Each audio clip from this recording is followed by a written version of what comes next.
Malor sai fua malor sa wata i pa ia male malu se tato tinu ia e mai se lava ia ele whangaloinga pa anga uma le loa pe so se tafo le nei la no langi pa talo fatu ele nei tu la o le tae au i nei i mātou i Samoa.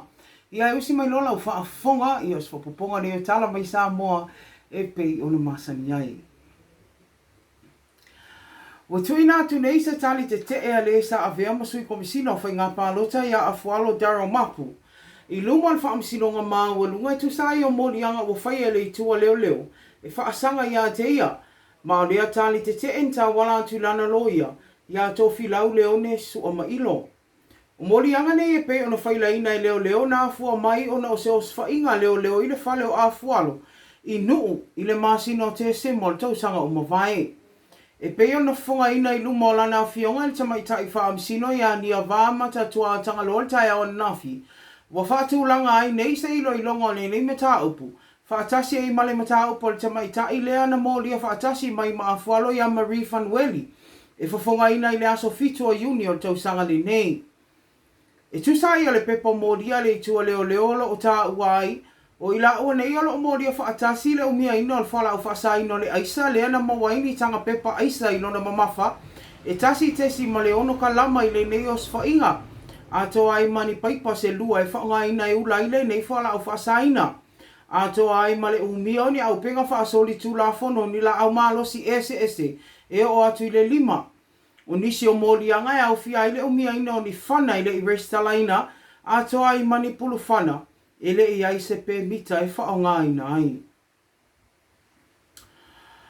Ua whaalia le mafuanga na whaapeo na whaina i se tasi o kula whaapitoa o te uina malua ini si o tui le Pfizer, o le Pfizer i le whale whaapitoa o le o te uina malua i vaila au le whale mai. Ina ua se i estanga te whainga luenga i whale mai se tasi o masini whaapitoa po se compressor le olo o la tuaina i kula. O le mafuanga le anu whaaleanga i naile o atu le tolu wafe mono tupo vaila au le tuainga le Pfizer. E pēno whaamaudia mai e se tusi mai le company le Cool Line. A nga i le matanga luenga o so i fo malolo ina i le aso lus fu lima o le masina o mawai. E pe ona whaapipi whaatasi ai male li poti. O le whaafita auli le pe ona tāpena ina i le sui o fita sili o le matanga luenga ia Dr. Robert Thompson. E tusai o le li poti a Dr. Thompson o lo tā wai. O le aso sfulu wha Februari le tu lai sfulu le tai au. Na li poti atu ai se whaale tonu le aisa tele leo lo tu ina i vaila au le nofonga whapitoa il whale mai mto tua. Ma sa ma whaiona ngā luru e lau whainga luenga so i fō malolo ina. Whaapera company le Cool Line ina ia toi whaaola le isi compressor. Ma toi maua ele malolo tala whianga i le te tau ona i lalo mai o le valu tikeri Celsius. Le e ma whaiona te wina i le vaila aule nei o le Pfizer. E tusai ele nei li poti na tā awa ele i a whaina le vaila au le AstraZeneca.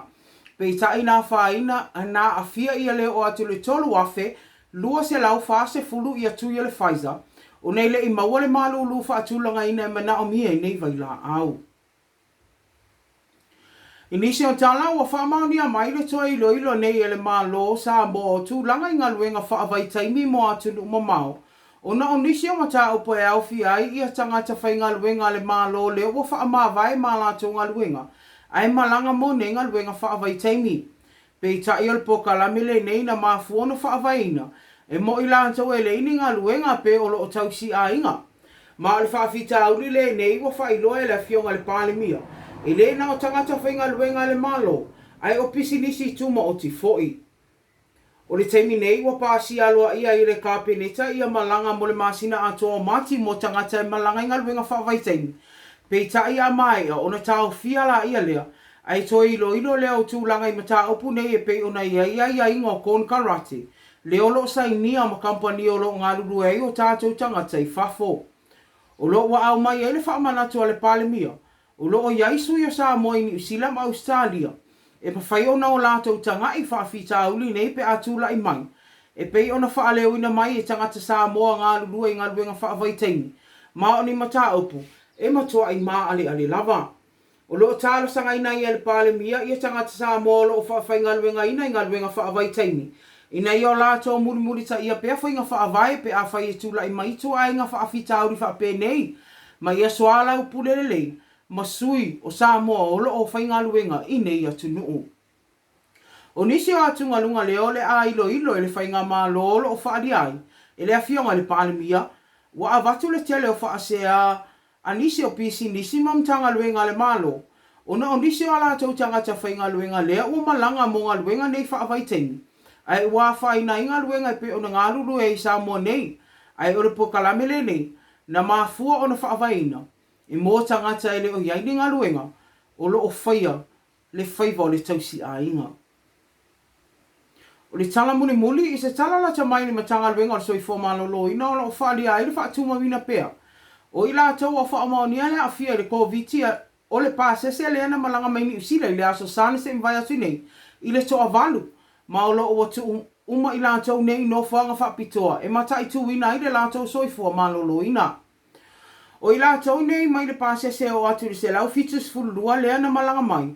Ma o le se lau ono sfulu wha le pāsese le ana so toe mai ai. O lo o whaalia o lo o negative umala tau suenga lata mai. E pe ona whaatino ina. Ma o lo o whaanofo i sea o mo fo ila tau ino whaanga whaapitoa. E pe ona saunia. E le ngata i lea e ua whaalia i le pepa o whaamtalanga e pe ona tu ina mai le matanga luenga e o atu se lau duas fulfitu. Le au whainga luenga sa moa na mua au i le taimina tau nu waile nei whainga malanga. Le a fo e ua whaanofo i sea mo le fitus fulua i tula. E mata i tu ai ala tau suenga pe le o afia i le whaamai. Ua whaalia i le nei pepa o whaamtalanga o tangata umane i to avalu. E le o yaini a unga o le whaamai o waaia ia i la tau.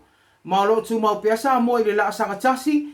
Ma lo whaamalo sia mai pele tau si sia o le wafa atulanga ina i 2 mita i no whaanga whaitele. Ma ia wha o ngā tali Fofoga. I so o se taimi i no whaanga whaitele. A toa i male tuma maa. E ala le fufuru ma mao li mai temi uma. Mo nisi o whaamtalanga e fia siringia i le malu lau tele le atunu se fisosoani. Ia longo ina le mtanga luenga po le ni au ki le iwa i fitu. Po le leina vili fua o le valu se lau. Ono whawha o. Inisi o tala lata mai lava i le tūlanga i pe o na iaitu i le COVID o le ua whaatautai tui mo nai whanau. A mata atu le 5 anga i le sfurtasi tausanga. Ia onga tū lata le taulanga. Ia e pei o na amatalia le aso na nafi. Ia ma le so whaasolo tuai i le neiva i aso. Ma lo au mai ele lapta inga le mtanga luenga i mātua e maise o Guardians a nei whanau. Ina ia sautua na e mai alotui ia ona a watu lolo i o tamiti le whale au a malo longa. Ia ona o le vaila au. I te tau lava ona wha malo rona ia tātou wala ma whanau. Ia a o vaenga o manei a wale pui puinga o Samoa. Ia a wala wale nei wha mai ma tautia e pei ona a fia i fo i le lalo langi. I le nei vai tau, ia o whapoponga na o tātou tala mai Samoa i le nei fo i aso lua. Mo se si ona whapoponga i le aso atai au pe au lia i lo o tau soi fua. Ia ma se ola vai vai lau. Ona e mo te minei, God bless, tō whasai fo.